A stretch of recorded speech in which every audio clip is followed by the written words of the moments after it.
When a society falls apart, it's hard to know exactly how it will all fracture and break apart. We can tell a little bit of our course by the challenges we face as a community, a nation, and a world of countries. When war is at your door, you can predict what things you won't have, whether that's electricity, water, gas, safety, and so forth.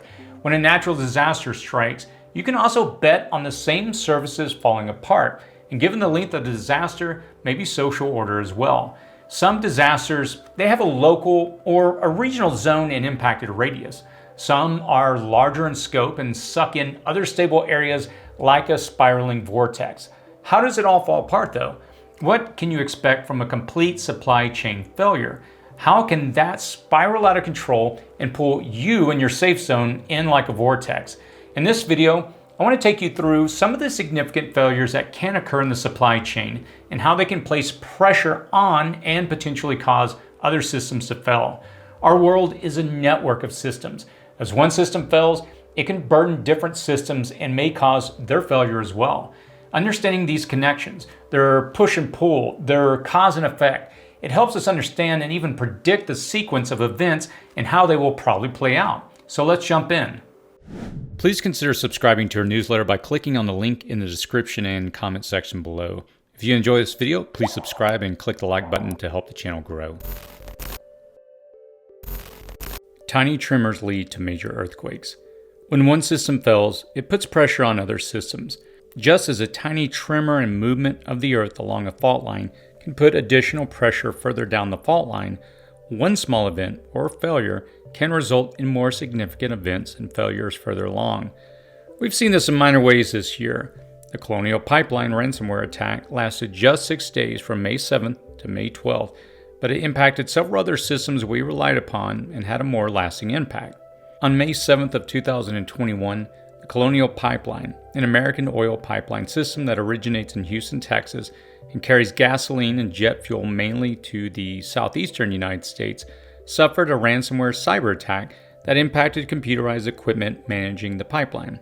Though fuel levels at major airports were sufficient, air travel and cargo would have been halted had the attack lasted longer.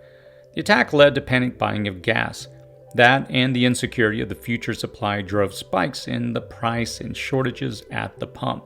That led to even more frantic buying, but not just of gas. People realizing potential other shortages that would occur if fuel stopped flowing, they started to panic buy additional items.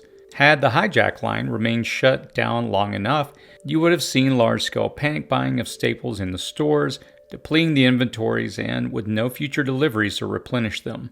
If the hijacked line remained down, you would have also seen those shelves empty for a long, indefinite period. No distribution or shipping company will send their trucks, trains, or planes into an area where they can't refuel. In fact, businesses throughout the region are forced to shut down. There are no more deliveries from Amazon and no more East Coast offices talking to the West Coast office. Eventually, people's limited resources on hand are exhausted. It's important to note that 81% of the United States' total energy comes from oil, coal, and natural gas. If any of those delivery systems fail, energy production and distribution can also be impacted. Electricity, water pumping, and even some natural gas lines would cease to deliver. Though natural gas pumping stations often rely upon the burning of natural gas to meet their electricity generation needs, systems and safety measures along the whole line rely upon electricity not generated at the pumping station. That could knock these systems offline as well. So, with no fuel, no food, no safe drinking water, and no electricity, the region descends into darkness. When the desperation and hunger are met with the concealment of darkness, the looting begins. As the police struggle to keep order, opportunistic crimes and theft beyond simple raiding grocery store occurs. If it continues, curfews are established. At some point, the National Guard might roll out onto the streets to keep the peace. People make a mass exodus out of the conflicted zone during the day, impacting a much larger region than the initial disaster zone. This puts pressure and competition for resources on other regions. Businesses outside the initial area are overwhelmed and then overrun. Fortunately, the pipeline was up and running before any of these atrocities manifested. What if the very localized disaster of the shutdown were greater or compounded by a natural disaster, like a hurricane also hitting the eastern seaboard? It's not out of the realm of possibility that one tragedy can spiral into additional disasters. It's not unreasonable to assume that a series of attacks and disasters could be sufficient enough to destabilize an entire state, region, or country. A CME or solar flare isn't out of the realm of possibility any more than a pandemic causing a lockdown. 2 years ago, you probably never thought that could happen, though this channel and others were alerting you to the possibility and threat. The supply chain's fragility. Most people fail to understand precisely how interconnected the supply chain is. We become lulled into thinking that it is a miracle of efficiency and stability when we click a few keys and receive the delivery at our doors the next day.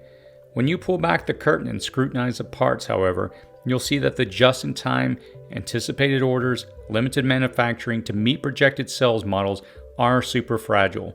When one tanker ship was stuck in the Suez Canal, manufacturers worldwide had to completely stop their factories because there weren't any free cargo containers to load up with their product. They didn't necessarily slow or halt production because that container ship contained their raw materials. In some cases, nothing they needed was on any of these ships forced to set anchor. Still, lacking any containers, they really couldn't ship their products.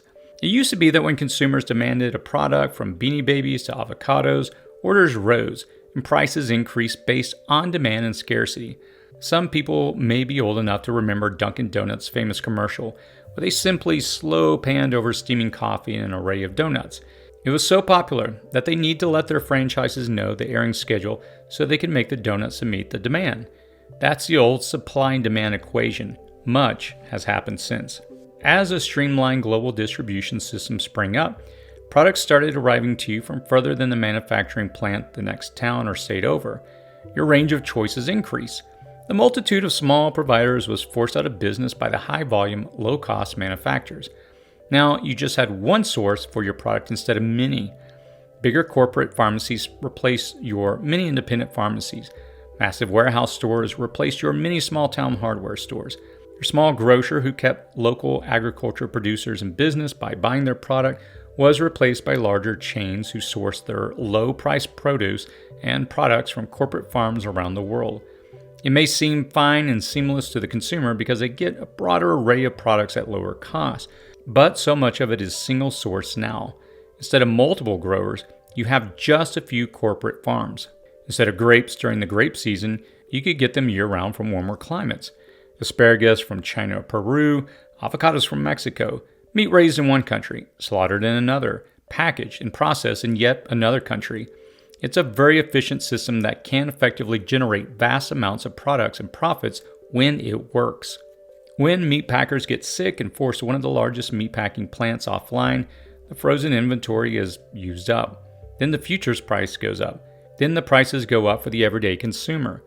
When the flow of raw materials is halted because of a ship stuck in a canal, the cost of everything ticks up a bit. The coffee prices go up in Europe because Vietnamese coffee is no longer getting there. Furniture manufacturers aren't getting what they need, which back orders that bedroom set you were trying to purchase at your local furniture store in your hometown USA. When active pharmaceutical ingredients made in China or India don't get to the pharmaceutical plants in other countries, inventories on hand can be depleted, and shortages, they can occur. The list goes on, and with each shortage or threat of dwindling inventories and scarcity, the instances of panic buying and hoarding activities increases. This causes both price increases in similar products and a scarcity of products that were well stocked before.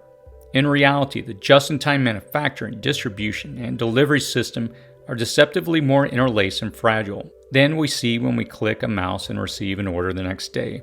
It's a house of cards that is standing up against a growing breeze. When one part of it breaks or malfunctions, it can grind the cogs of the whole system to a shuddering halt. It can result in significant economic instability, and economies can come crashing down. That ripples out across the entire infrastructure system, and shortages and outages can become the norm. Adding people to the equation.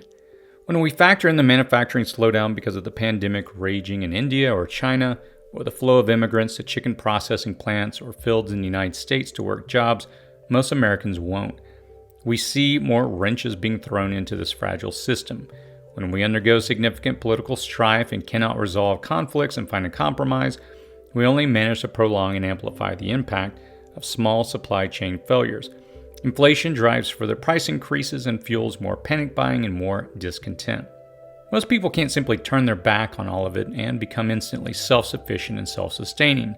They're tied to where their work is, so they just can't walk off into the wilderness and start an off-grid homestead. However, they can begin to prep in small ways and lessen their dependence on a system subject to repeated and large-scale failure. Out of the 100 people living in the same area, however, you may be the only one choosing to prep. When one of these failures or disasters is significant enough in magnitude to lead to other failures for an extended period, those over 99 people will become increasingly more desperate. When you add people to the equation, a supply chain failure can swiftly amplify itself into chaos. A prolonged outage, as I said, could lead to looting. Looting can lead to other crimes, curfews, or even martial law. Many laws are being written in many states that allow the government to come in and seize your preps in the event of an emergency under the guise of serving the greater good. This could manifest slowly at first, with forces coming to your door requesting or demanding at least one contributed item.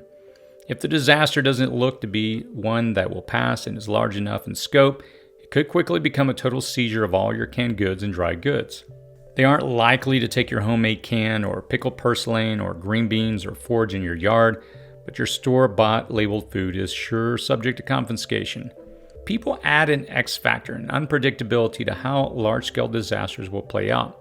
A panicked person with short-term vision who never took the time to prepare and didn't see the disaster they were embroiled in ever coming to an end will be entirely driven by their survival instincts.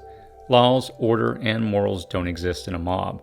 If the police or government ever lose control of an area and armed citizens or militias take up their own defenses, you're no longer subject to the laws and rules of the land. You're subject to whatever leader is in charge of the local forces. What can you do? The best thing you can do is to prep for the worst to happen. Creating your stable supply of food and water that can sustain you for several weeks is a cornerstone of your preps. You can't alter the course of the supply chain.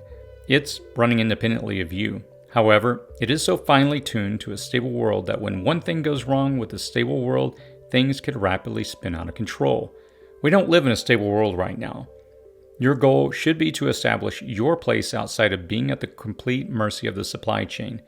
If you can no longer buy meat at your grocery store, what will you then pivot to for protein? What will you turn to in your inventory? If the power, water, and fuel stops flowing, what is your plan to survive the night, the week, or the month? When you have a plan and set aside the resources you need, you will have successfully reduced your dependence upon a system that will continually to fail in grander and more dramatic ways. Natural disasters, they're going to still occur. Ransomware attacks will continue to happen. Political and social conflict will continue to plague us all. What you should be doing is to prepare yourself to step out of it all when you must and sustain yourself until the order is reestablished and the supply chain is corrected or to survive an ongoing systematic failure. Though we often think of the swiftness of delivery and the variety of products available to us as emblematic of a robust system, it's honestly just an illusion. As we have witnessed just this last year, the supply chain is intricately woven throughout multiple systems and across numerous food, infrastructure, services, and products. The failure of one part of it can ripple into seemingly unrelated areas. The failure of multiple pieces of it can lead to an outright collapse.